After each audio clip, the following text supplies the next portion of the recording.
So about a month ago, I released this video about Eminem, and it kind of went crazy. So keeping with that theme, I thought I would talk some more about my experience as a record label intern. Through the course of my internships, I interned at the world famous Capitol Records building. I interned at Priority Records, a record company owned by Madonna called Maverick. And I also interned at Rawkus Records. Through my internships and adventures, I ran into a lot of famous people, got a lot of stories. Let me know in the comments if you want to hear about the time I got Incubus kicked out of the Ghost Bar in Vegas, or maybe you want to hear about the time I had to hold mushrooms for Buckshot, the MC for Black Moon. There was the time I wanted to be a rapper, and I recorded a rap song at Mike Shinoda from Linkin Park's house. I got a lot of stories, but for this one, we're going to talk about the time I hung out with Talib Kweli, and he really needed some underwear. So at this point in time, I'm interning at Rawkus Records.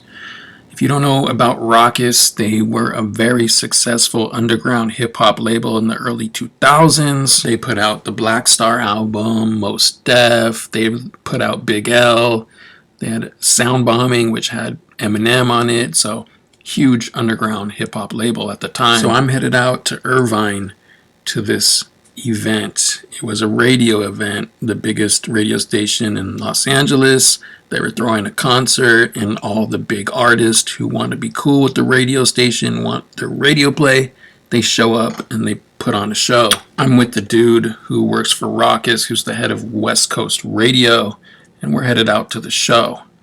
When we get there, we run into some people, shaking some hands. And if you're doubting the story, here's something that you just can't make up. I'm shaking hands with this dude. His name is Howie Mcduffy.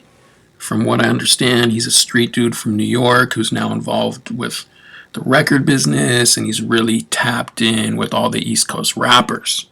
So I shake his hand, and he looks at me, and he says, "What's up, man?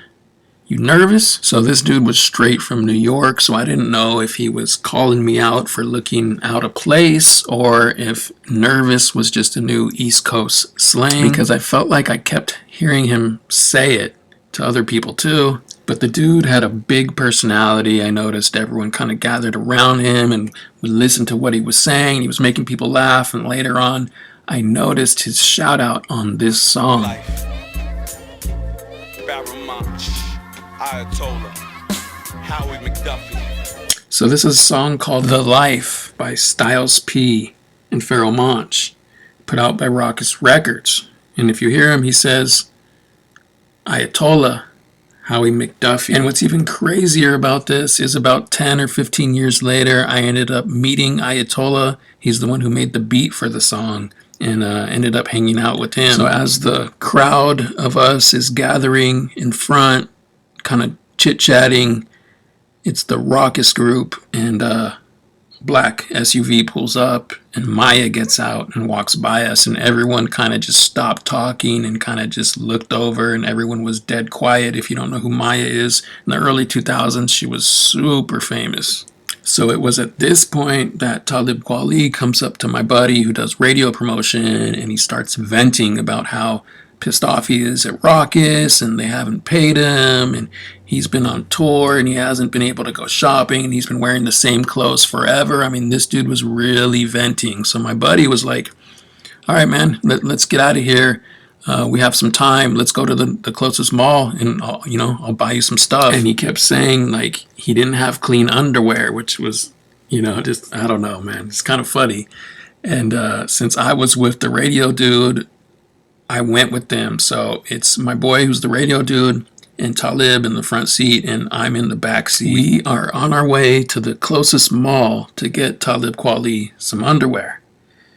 Now, at this point in time, I'm pretty young and I'm tripping out. I'm in the back seat of a car with Talib Kweli. I mean, Talib Some could say he's a legend, he's a super dope rapper. I mean, like him or hate him, you know he's got skills and he's made some really dope songs. I feel like he kind of fucked up his legacy by just being too active on social media. He would just reply to every single comment on social media and he was just way too involved. He ended up getting his account suspended, and I just miss the days when you didn't know a ton about your favorite rapper. I felt it was better like that. I just feel like the mystery is better. Back in the early 90s, even early 2000s, you know, we didn't have social media. You didn't have access to all these celebrities. You didn't have people replying to comments of randoms. At this point, we make it to the mall and we're walking through the mall and I'm thinking to myself, like, holy shit, I'm walking through the mall with Talib Kweli. This is crazy.